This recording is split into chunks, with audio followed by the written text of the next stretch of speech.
Emma Williams stared at her phone screen, debating whether to swipe left or right on the dating profile before her. Jake, 32, business management, smiled back at her from what appeared to be a hiking trail, wearing faded jeans and a simple gray t-shirt. His bio was refreshingly straightforward. Love the outdoors, good coffee and honest conversation, looking for someone real. At 28, Emma had grown tired of dating apps filled with men posing next to expensive cars or flashing designer watches. As a struggling artist working 3 part-time jobs to afford her tiny studio apartment, she was drawn to Jake's apparent simplicity. She swiped right. The match notification appeared instantly, followed by a message that made her smile. "Hi Emma, I love your artwork and your photos. That painting of the city skyline is incredible. Did you paint that from your apartment?" Emma glanced at her easel, where that very painting sat half-finished, and felt a flutter of genuine interest.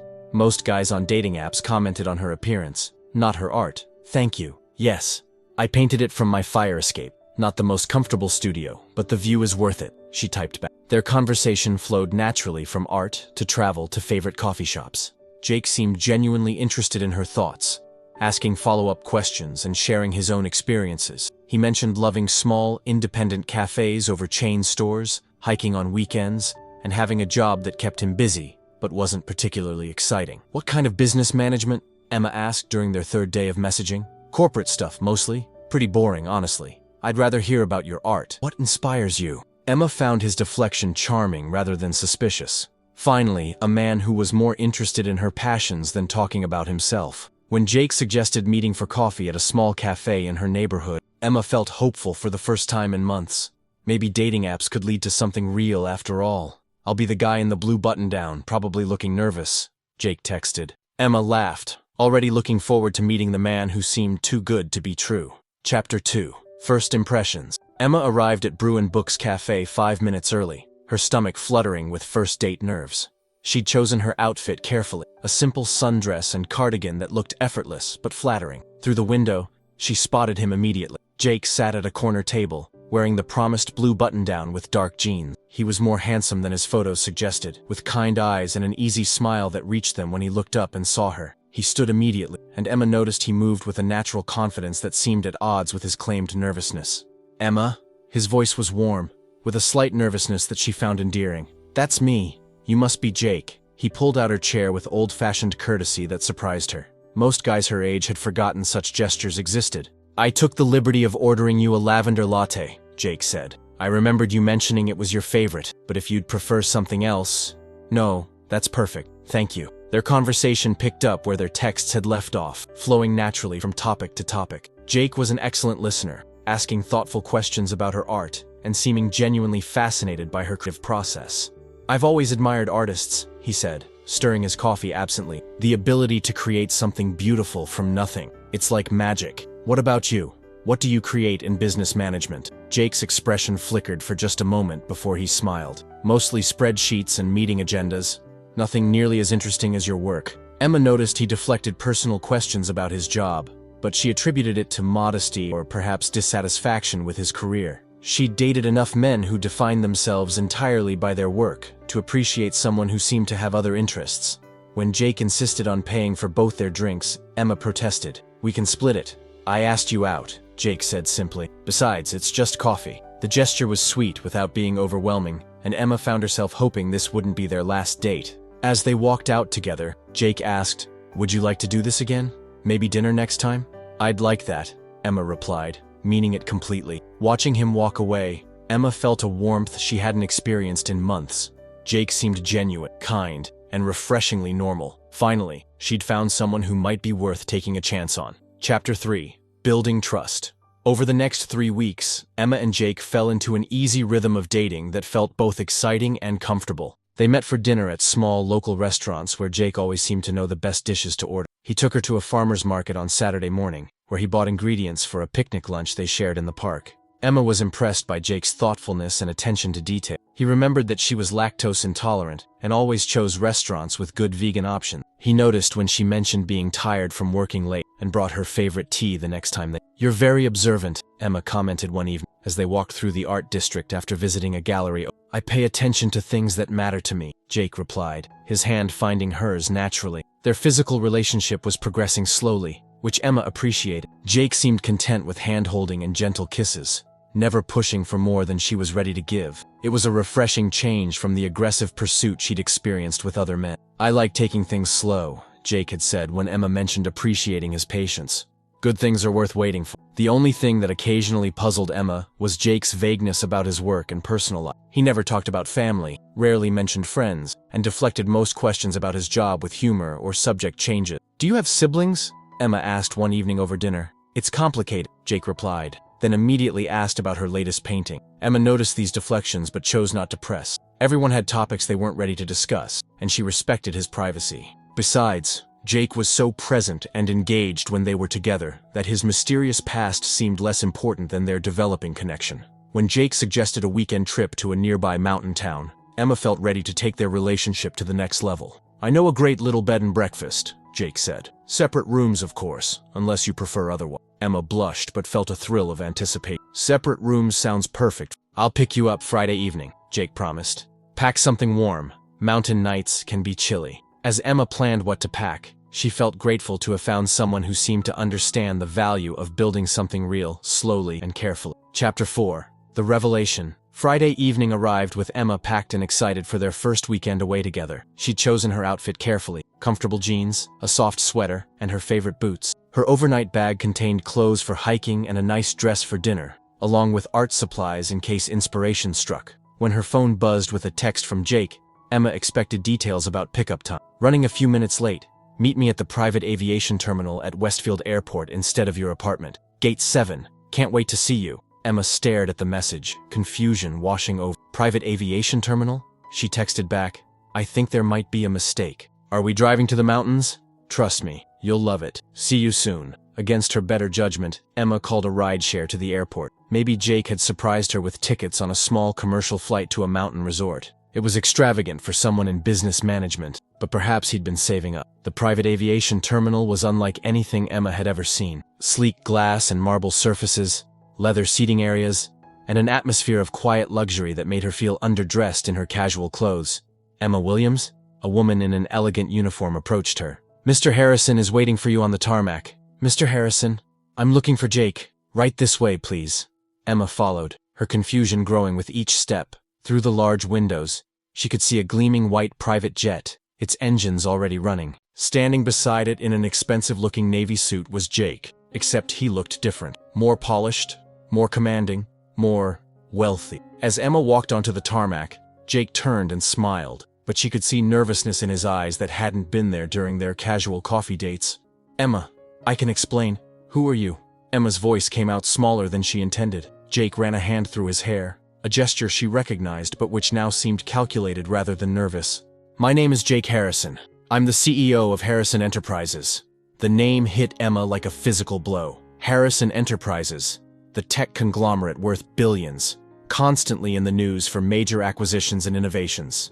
Jake Harrison, the mysterious young billionaire whose face graced magazine covers and business journals. "You lied to me," Emma whispered, her overnight bag slipping from her numb fingers. "I didn't lie about anything that mattered," Jake said desperately. "Everything between us has been real." But Emma was already backing away, her mind reeling with the implications of his deception. Chapter 5. Shattered Illusion. Emma stood frozen on the tarmac, the sound of jet engines filling the silence between them. Jake Harrison, billionaire CEO, watched her with an expression that mixed hope and desperation. "Emma, please let me explain." "Explain what? That you've been lying to me for weeks?" Emma's voice grew stronger as shock gave way to anger. "Business management? Really? I technically do manage business." "Don't." Emma held up a hand. "Don't make jokes right now." Jake's expression sobered. "You're right. I'm sorry. But Emma, everything else was real. My feelings for you, our conversations, the way I feel when I'm with you, none of that was fake. How can I believe anything you say?" Emma picked up her bag, her hands shaking. "I need to go home." "Emma, wait.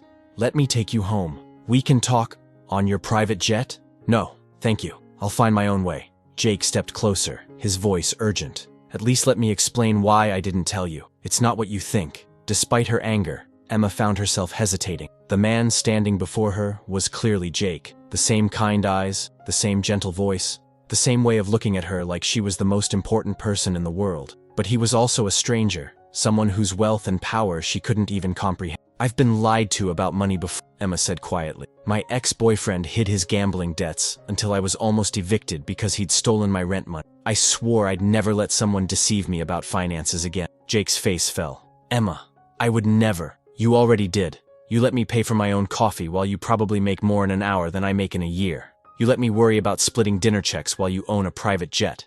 The hurt in her voice seemed to cut through Jake's composure. I wanted you to know me, not my bank account. I wanted someone to care about Jake, not Jake Harrison, the CEO. But they're the same person, aren't they? You can't separate yourself from your life. Jake was quiet for a long moment. Maybe you're right. Maybe I've been fooling myself as much as I've been fooling you. Emma felt tears threatening. I need time to think. I need to process this. How much time? I don't know. Maybe forever. As Emma walked back toward the terminal, she heard Jake call after her. Emma, I'm still the same man who brought you tea when you were tired. I'm still the person who listens to you talk about art for hours. That part was never fake. Emma didn't turn around, but his words followed her all the way home. Chapter 6. The Aftermath. Emma spent the weekend in her tiny apartment, alternating between anger, hurt, and confusion. She'd turned off her phone after the 15th call from Jake, unable to face his attempts to explain. Her half-finished painting of the city skyline mocked her from its easel, the same painting Jake had complimented in their first conversation. Had any of it been real? Monday morning brought a delivery that made Emma's heart skip. A massive bouquet of her favorite flowers. Not roses, but the wildflowers she'd mentioned loving during one of their park walks. The card was simple. I remember everything you've told me because it all matters to me. Jake. Emma threw the card away, but kept the flowers. Tuesday brought another delivery. Art supplies from the expensive store downtown that Emma had only ever window shopped. The note read, for the painting you mentioned wanting to start but couldn't afford the canvas for. Your art deserves the best material. Emma wanted to return them, but couldn't bring herself to waste such beautiful supplies. By Wednesday, Emma's friend and roommate Maya had had enough of watching Emma mope around their apartment. Okay, spill. Who is this guy and why are you acting like someone died? Emma found herself telling Maya everything. The dating app, the simple dates, the private jet revelation. Maya listened with growing amazement. Wait, Jake Harrison? The tech billionaire? Emma, his company is worth like $50 billion. I know. I looked him up. And he was taking you to coffee shops and farmers markets? Apparently, Maya was quiet for a moment. That's actually kind of sweet. Sweet? He lied to me. Did he though? Or did he just not tell you how much money he has? Emma stared at her friend. Whose side are you on? Always. But Emma, think about it. If you'd known who he was from the beginning, would you have given him a chance?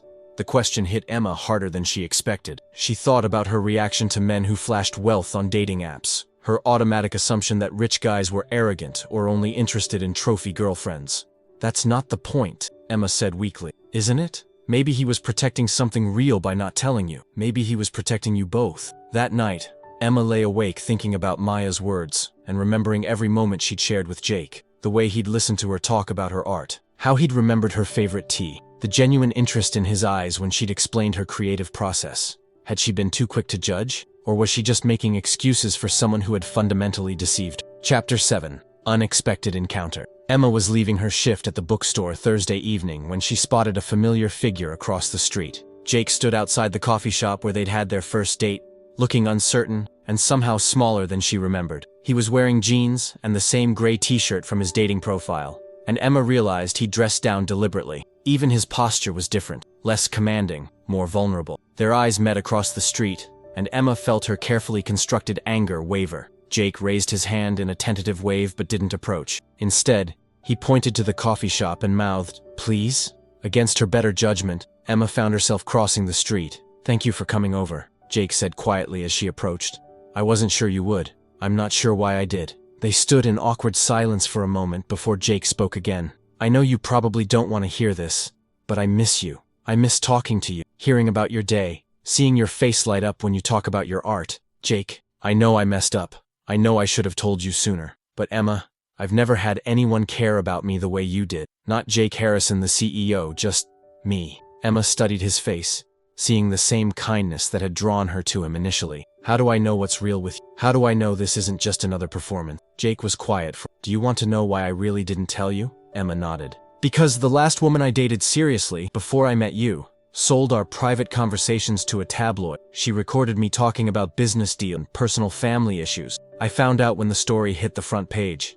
Emma felt her anger falter slightly. That's awful. I've had people pretend to care about me to get access to my money, my connections, my influence. When I met you, and you cared about my thoughts on art and whether I'd had a good day at work, it felt like a miracle. But you still lied. I omitted the truth. And I know that's not much better. But Emma, everything I told you about who I am as a person was real. The money doesn't change that. Emma looked into his eyes and saw the same man who had brought her tea when she was tired, who had listened to her dreams without judgment. I don't know how to trust you again. Then let me earn it back, Jake said simply. However long it takes. Chapter 8. Second Chances. After their conversation outside the coffee shop, Emma agreed to let Jake try to rebuild her trust, but with conditions. No expensive gifts, no private jets, no displays of wealth that would remind her of his deception. I want to know the real you, Emma said. All of you, not just the parts you think I can handle. Jake agreed, and over the next few weeks, he began sharing pieces of his life he'd never shown anyone. He told her about growing up with parents who were more interested in his potential than his personality, about the loneliness of success, about the weight of responsibility for thousands of employees. I started the company when I was 22, Jake explained their walks through the... I was so focused on proving myself that I forgot how to be a normal person. Is that why you created the fake profile? To feel normal? It wasn't fake exactly, it was just simplified. The hiking, the love of coffee, the preference for small places over fancy ones, that's all real. I just left out the part about owning 3 houses and a jet. Emma was beginning to understand the complexity of Jake's situation, but trust was still fragile. The breakthrough came when Jake invited her to his apartment, not one of his houses, but a modest 2-bedroom place he kept in the city for when he wanted to escape his public life. This is where I actually live most of the time, Jake said as he left. The penthouse is for business entertaining. This is home. Emma looked around the space, noting the comfortable furniture, the books everywhere, the small kitchen that looked actually used. On the walls were photographs of landscapes and cityscapes. Not expensive art, but personal pictures that clearly meant something. Did you take these? Emma asked, studying a particularly beautiful sunset photo. Photography is my hobby. Has been since college. I'm not very good at it, but I enjoy it. Emma smiled for the first time in weeks. You're better than you think. This composition is really lovely. As they cooked dinner together in his small kitchen, Emma felt echoes of the easy comfort they'd shared before. Jake was the same person. Thoughtful, funny, genuinely interested in her thoughts and feelings. I have something to show you, Jake said after dinner. He led her to a spare room that had been converted into an office. On the desk was a framed print of one of Emma's paintings, the cityscape from her fire escape that he'd complimented in their first conversation. You bought my art? I bought it the day after our first date. I wanted to support your work, but I was afraid you'd think it was weird if I told you. Emma stared at her painting in its beautiful frame, displayed prominently in Jake's private space. The gesture felt more intimate than any expensive gift could have been. Jake, she said softly, I think I'm ready to try again. Chapter 9. Finding Balance. Rebuilding their relationship required navigating the complex reality of Jake's public life. Emma learned about security details, paparazzi, and the careful choreography required for a billionaire to live anything resembling a normal life. I can't completely hide who I am, Jake explained as they planned their first public appearance together, but I can try to protect you from the worst of it. Emma was nervous about attending a charity gala as Jake's date, but she was determined to understand all aspects of his world. Jake had a stylist help her choose an appropriate dress, and Emma was surprised to find she enjoyed the process of getting ready for such an elegant event. You look incredible, Jake said when he picked her up, and Emma could see genuine admiration in his eyes. The gala was overwhelming at first. So many people, so much wealth on display, so many eyes watching Jake's every move. But Emma began to see another side of him as the evening progressed. Jake was gracious with everyone, from major donors to serving staff. He spoke passionately about the charity's mission to provide art education in underserved schools, and Emma realized his involvement wasn't just about writing checks. I've been funding their program for 3 years, Jake told her during a quiet moment. Art saved me when I was a kid. It was the only way I could express feelings I didn't have words for. You never told me you're artistic. I'm not really, but I understand what it means to need creative expression. Watching Jake in his element, Emma began to understand the weight Every conversation was potentially a business deal. Every interaction was scrutinized. Every decision affected thousands of people. How do you handle the pressure? Emma asked during the drive home. I didn't handle it well until I met you, Jake admitted. You remind me that there's more to life than quarterly reports and board meetings. But this is your life, Jake. I can't ask you to change who you are. You're not asking me to change. You're asking me to remember who I was before I became a brand. That night, As they sat on Jake's couch looking through his photography portfolio, Emma felt the last of her walls coming down. This was the man she'd fallen for. Thoughtful, creative, genuinely kind. The money was just a complication, not a fundamental character. "I love you," Emma said suddenly, the words escaping before she could stop them. Jake's hands stilled on the photo album. "Even knowing everything now? Especially knowing everything now. I love Jake the photographer, Jake the art support, Jake the man who remembers my favorite tea. I'm still learning to understand Jake Harrison the CEO, but I love the person underneath all." Jake pulled her closer, his voice thick with emotion. "I love you too, Emma, more than I thought I was capable of loving anyone." As they kissed, Emma felt the pieces of their relationship settling into a new configuration, more complex than before, but stronger for having weathered the storm of truth. Chapter 10. Public and Private. 3 months after their reconciliation, Emma and Jake had found a rhythm that worked for both of them. They split their time between his modest apartment and her tiny studio, between quiet evenings at home and the occasional high-profile event that Jake's position required. Emma had started selling her art through a gallery that Jake had connected her with, though she'd insisted on being judged solely on her merit, not her relationship with. To her surprise and delight, her work was well received on its own merits. "I have something to ask you," Jake said one evening as they walked through the park where they'd had their first picnic. Emma's heart skipped, wondering if this was leading where she thought it might be. "My company is launching a new initiative to support emerging artists. We're creating grants and studio spaces for people who show promise but lack resources.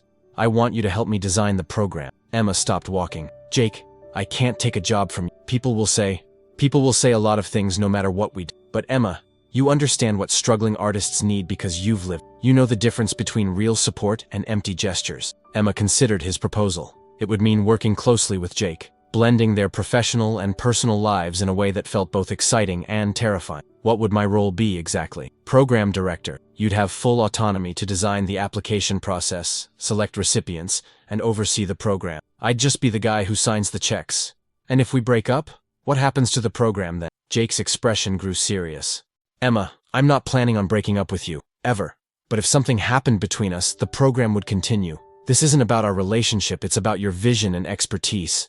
That night, Emma lay awake thinking about Jake's offer. It was an incredible opportunity, but it also meant fully integrating her life with his in a way that felt permanent and public. The next morning, she gave him her answer. "Yes, but with conditions. I want a contract that protects the program's independence, and I want to start small, maybe 5 artists the first year." Jake's smile could have powered the city. "Deal. But I think you're underestimating how many artists we could help. I'm thinking sustainably. Good programs grow slowly. This is why I need you," Jake said, pulling her into his arms. "You keep me grounded." As Emma began planning the artist support program, she realized she was building something that would outlast any relationship, something that would help other struggling artists avoid the financial stress she'd experienced. For the first time since learning Jake's true identity, Emma felt like they were truly partners, not just in love, but in purpose.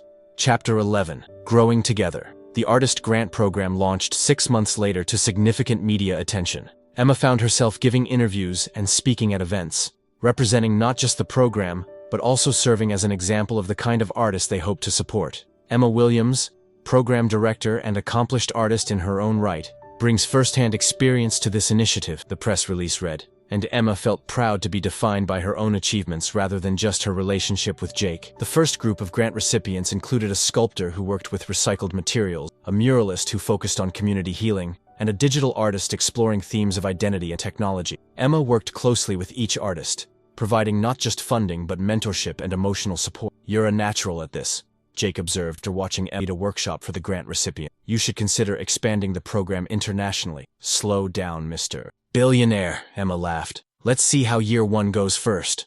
Their relationship had settled into something Emma hadn't expected, a true partnership where both of their strengths complemented each other. Jake's business acumen and resources combined with Emma's artistic vision and understanding of creative struggles created something neither could have achieved alone. Emma had also grown more comfortable with the public aspects of Jake's life. She'd learned to navigate charity galas and business dinners, finding ways to be authentically herself even in formal settings. "I'm proud of you," Jake said one evening after they'd attended a museum fundraiser where Emma had given a speech about the importance of supporting emerging artists. "For what?" "For staying true to yourself while adapting to this crazy world I live in. For making me remember why I wanted to be successful in the first place. To make a difference, not just to make money." Emma curled up next to him on the couch. feeling content in a way she'd never experienced before. "I'm proud of us for figuring out how to make this work, Emma," Jake said, his voice taking on a nervous quality she hadn't heard since their early dates. "I have something I want to ask you." Emma's heart began to race as Jake shifted on the couch, reaching into his pocket. "I know we've talked about taking things slow, and I know my world is complicated. But Emma, you've made me a better person. You've shown me what really matters, and I can't imagine building a life with anyone else." Jake pulled out a ring box, but instead of opening it immediately, he looked into Emma's eyes. "Will you marry me? Will you be my partner in everything? The business, the foundation, this beautiful life we're building together?" Emma looked at the man who had started as a simple match on a dating app and had become the most important person in her. The journey from that first coffee date to this moment had been complicated, sometimes painful, but ultimately transformative for both of them. "Yes," Emma said, her voice strong and certain. "Yes, I'll marry you." Chapter 12. Ever After. 1 year later, Emma stood in the garden of Jake's family estate, surrounded by friends, family, and the artists from their grant program. Her wedding dress was simple but elegant, designed by one of their grant recipients who specialized in sustainable fashion. The ceremony was intimate despite Jake's public profile. They'd chosen to focus on the people who truly mattered to them, rather than creating a media spectacle. "When I created that dating profile," Jake said during his vows, "I was looking for someone who could see past the surface to the person underneath. Emma, you didn't just see that person. You helped me become him again." Emma's vows were equally heartfelt. "You taught me that love isn't about having everything in common, or even being completely honest from the beginning. It's about choosing to grow together, to trust each other, and to build something beautiful from whatever truth you're brave enough to share." As they exchanged rings, Emma thought about the journey that had brought them here. The initial deception that had nearly ended everything had ultimately forced them to build their relationship on a foundation of complete honesty and mutual respect. After the ceremony, as they danced to their first song as husband and wife, Jake whispered in Emma's ear, "Any regrets about swiping right on that simple guy in jeans?" Emma laughed, looking around at their wedding reception, a perfect blend of Jake's elegant world and her artistic community. "None at all, though I still think you should update your dating profile bio." "To what?" "Billionaire CEO seeks artist for partnership in love, life, and changing the world through art." "Too wordy," Jake said, spinning her around the dance floor. "How about, simple man seeks extraordinary woman for extraordinary life?" "Perfect," Emma agreed, knowing that despite all the complexity their life together would bring, at its heart, their love really was that simple. As the evening progressed and their guests celebrated around them, Emma reflected on how much had changed since that first swipe right. She'd found not just love, but purpose, partnership, and a platform to help other artists achieve their dreams. The private jet that had once symbolized Jake's deception now represented their ability to travel the world, supporting artists and building programs and communities that needed them most. Sometimes the best love stories begin with a small lie that leads to a greater truth, that real connection transcends circumstances, that trust can be rebuilt stronger than before, and that the most extraordinary lives often begin with the simplest gestures, like swiping right on someone who seems too good to be true, but turns out to be exactly what you needed all along.